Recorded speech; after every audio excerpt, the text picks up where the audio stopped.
اللهم اضرب علي في كل حال سرادقات حفظك، وأقم حولي في كل حين أسوار منعتك، فلا أضل ولا أضل ولا أزيغ ولا يمكر بي ولا أستدرج إلى مدارك الشيطان ولا أهوي في مهاوي الخسران.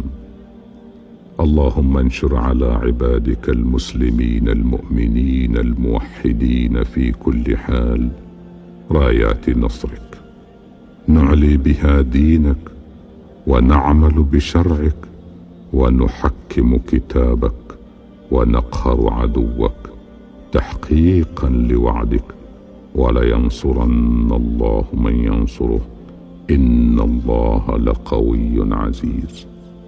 وسبحانك اللهم سبحانك، آمنت بك وبرسولك وبالنور الذي أنزلت.